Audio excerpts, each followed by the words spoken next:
Former Beatle John Lennon, who was 40, was shot and killed last night outside his luxury apartment in New York.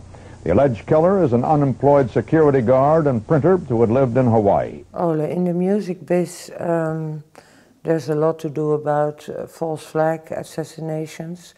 Can you tell me something about John Lennon? I can indeed. It's important to understand that the power structures that are trying to control the world, of course they're very intelligent and they will focus on areas that they know can help to control and affect the population in the most efficient way. So what would be the natural choices? Media, film, music. These are three main areas where it would be logic to try and control.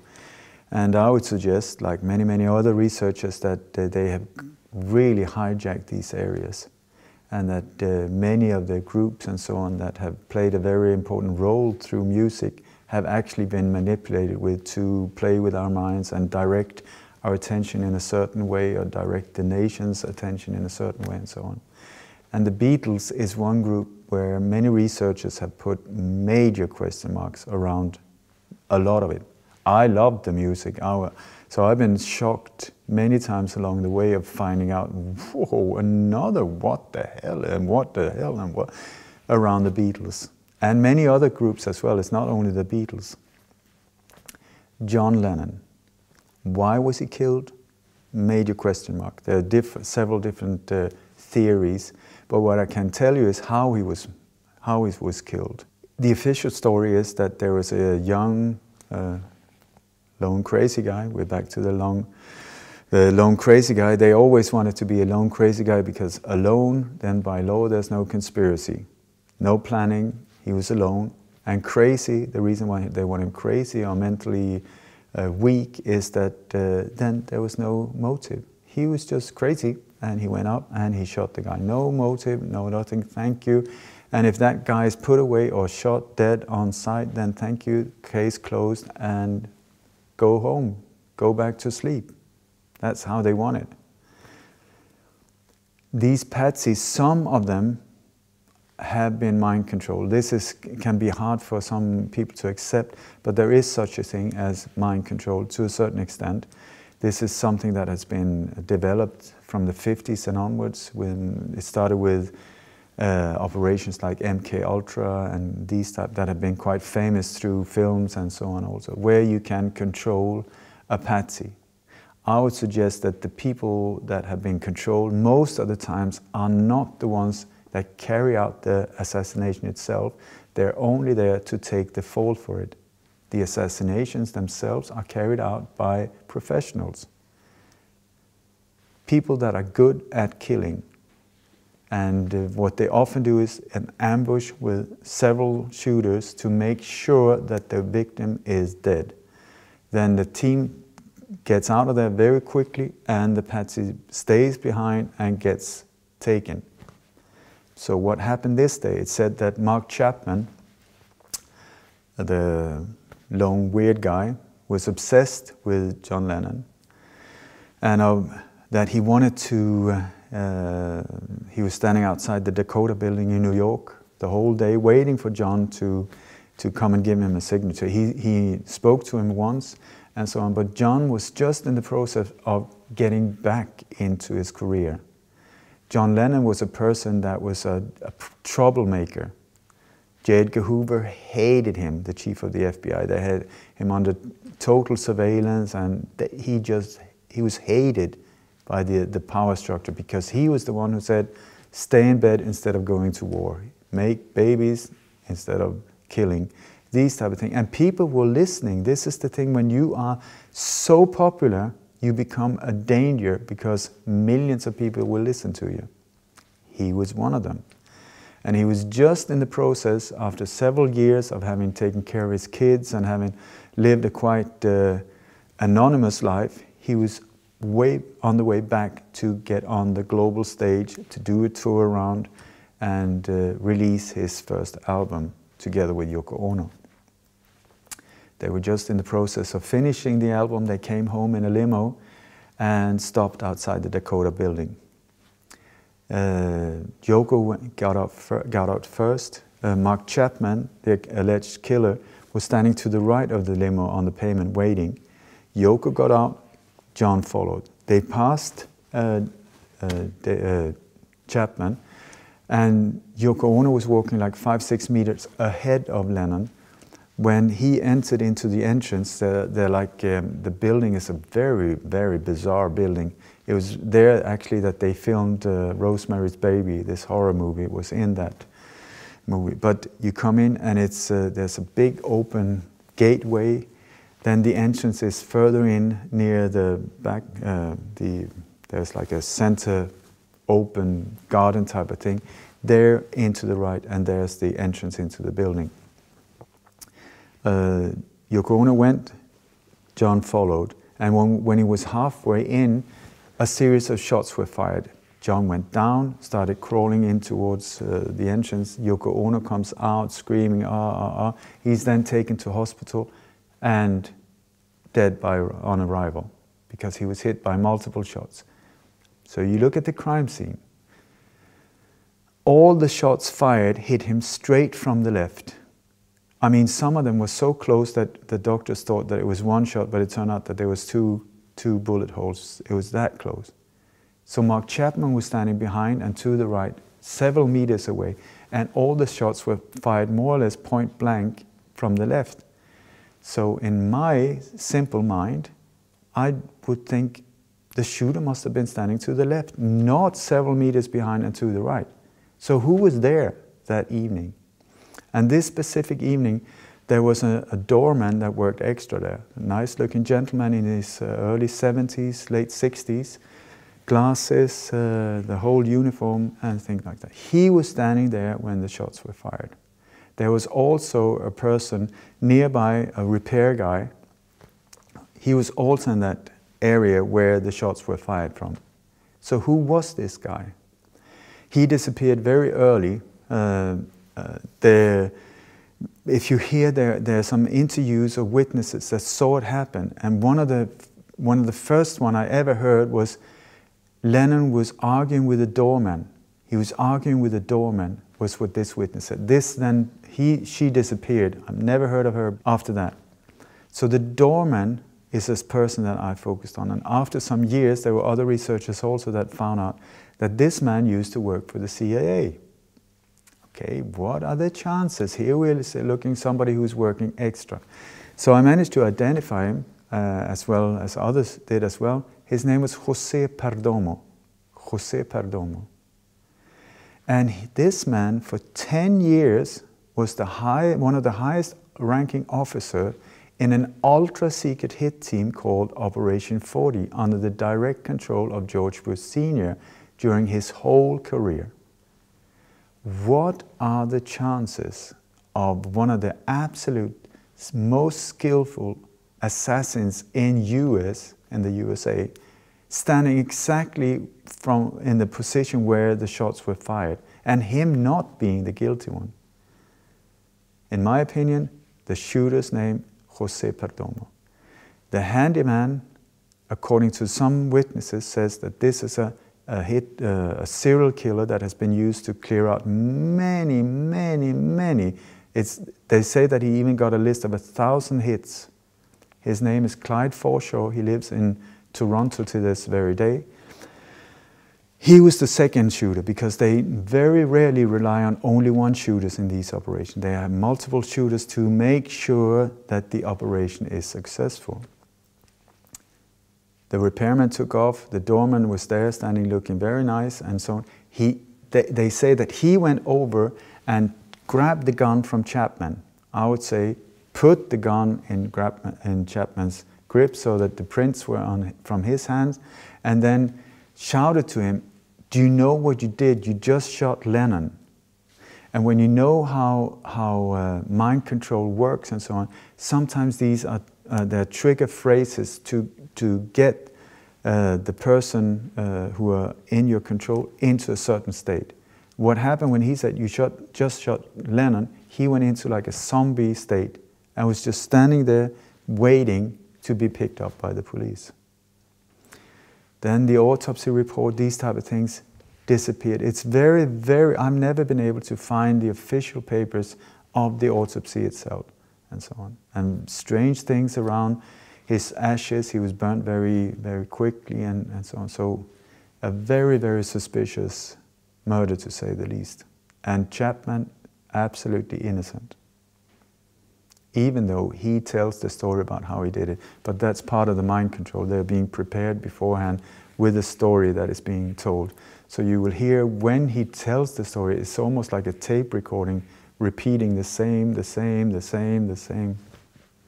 How about the family from John? Because is anybody asking questions to Yoko, to his sons? I've always thought that Yoko was a very strange individual, very strange behavior, and some researchers suggest that she was put there as his controller, putting him under her spell, more or less. Mm-hmm. His sons, Sean and Julian, there are also many very strange things there where Yoko Ono is keeping them on a distance. Mm-hmm. And one of the sons, if you see him on Facebook, he's got all of these Freemasonic signs and symbols, and I know musicians that have been in his home also said the whole home is filled with Freemasonic things. I have no idea. I don't know.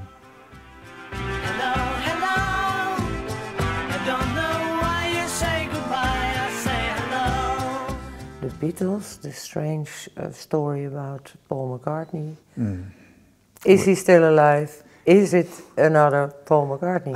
This is an area I try to avoid because it sounds so far-fetched and crazy once you start talking about it. But when you look at the forensic evidence, meaning body structure, comparison, all of these things, we all have a unique, like the distance between our eyes and nose, and all of it are unique, just like our fingerprints. So when you compare photos and everything that has to do with a person before 1966 and the person after, it is not the same person. It is not the same person. There are a forensic team, Italian forensic team, that thought that this was absolute baloney. So they started checking it out just to be able to say, you're full of it. Instead, they ended up by being some of the people that are really have pushed this thing out, saying it's not the same person. The length is not the same. The size of the head is not the same. The ears are not the same. It's not the same eye color. The teeth, they try to fix so they look similar, but it's not. The eyebrows, it's not the same person. And I mean, you can see now the old Paul McCartney, or Fall, that he's called, Paul McCartney, the eye color, the everything, when you compare, it's not the same person. And what you can do, try for yourself in Photoshop. The distance between the eyes, the nose, and the mouth does not change in your life. Your nose can get a little longer due to, that's what happens when we get older, it starts hanging and sagging or whatever. But the combo of this, and this is what software companies are building up facial recognition programs on these unique measures. You take one photo, doesn't matter if it's an old person, and then you take a photo of that young person, it will make a match. It's an identical match. This is how they can identify you now with CCTV cameras. When you come in the car or whatever, they have this is what Facebook does. Hello, hello, I'm on a photo. That's it. They got your personal ID. And if you take the photos of Paul before 1960 and Paul after, you do like this, doesn't match. It is not the same individual. So, the question is not, in my opinion, is it the same? It is not.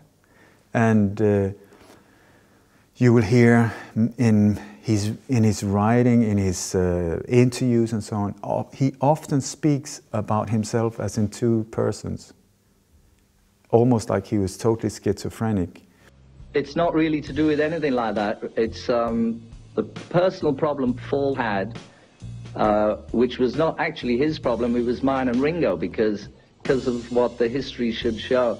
As soon as we do that, Paul will be free of any problem he may have of us. George Harrison, who's openly called him Paul in several interviews, Paul, like fake Paul, you can hear him in TV studios. So what about you, Paul? It's like not Paul, it is Paul, Paul, Paul.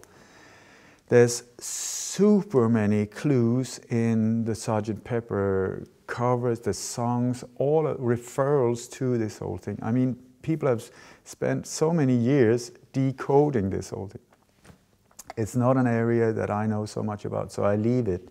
But I sure know that there's a lot of weird stuff going on here. And so why would somebody make such an effort to replace a member of a pop band? It doesn't make any sense. Well, for one thing, the official story, when you look into these areas, when there have been people stepping forward talking about this, they said it was to avoid that there would be like a whole series of suicide among like young teenagers, and so that was in love with Paul, because he was he had a car accident in, it seems like September, November of 1966, was killed in this car crash. So why were they so careful about replacing him? Was it to save all of these children from from committing suicide? These intelligence agencies and so on that is claimed to have been involved with it, especially the MI5, are not famous for caring about people. So that I don't buy at all. At the same time, the revenue that was coming from Beatles as a pop group was one of the main revenues for the UK. I mean, we are talking massive amounts of money coming in because of this band. So was that the reason why they didn't want to break the thing? I don't know. There are many other theories about that the Tavistock Institute was part of creating this whole band, that it was released as a distraction right after the JFK assassination so that we would not focus on that, but instead, she loves you, yeah, yeah, yeah. Wow, what a strange haircut they have. Total distraction. Once again, the same kind of the method they use to look over here, don't focus on what we just did. Major problems with the height of the person, with Paul and his girlfriend, his butler, all of these things. They needed to get rid of these people, which they did. You had him being right-handed and left-handed. The real Paul was left-handed, Paul right-handed. So you had to have this guy suddenly undergo lots of surgeries. It was, as far as I know, it was a guy that was just about to win a double competition of the most look-alike person in the UK that happened just a few days before this accident. And then apparently they took this guy and say, you're the one. In the band, very aware of this whole thing, accepting it after some, I don't know why, I don't know what happened there. But after that, they did not do any live concerts at all for a long time, where they said, no, but it was because we couldn't hear ourselves sing and everybody was just screaming. No, they disappeared from the open stage. From making hundreds of interviews down to 0 overnight, more or less, was exactly when this happened. Suddenly they grew mustaches, beard, all of these things. It has been suggested to cover up the scars while they were just still fresh and so on. The haircuts started changing, all of these things. Why? Major question mark. Brian Epstein, their manager, suicide. This is also something that happens very often when a thing like this is carried out. There's a major secret that needs to be kept secret, and then people start talking. They get drunk and they get this in a despair or whatever, starts crying, getting drunk, and starts spilling the beans, talking about what they know, needs to be silenced.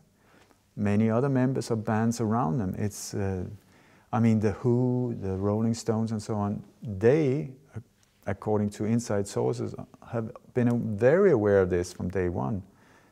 Then you have Brian Jones in the Rolling Stones. He was found dead in a swimming pool. When you compare the timing of these deaths, it's very doom, doom, doom, doom, doom. They follow a very clear pattern and very close to many of these events. Then you have George Harrison, who kept saying fall, fall, fall, very openly, very arrogantly. I mean, they did not respect the fake one.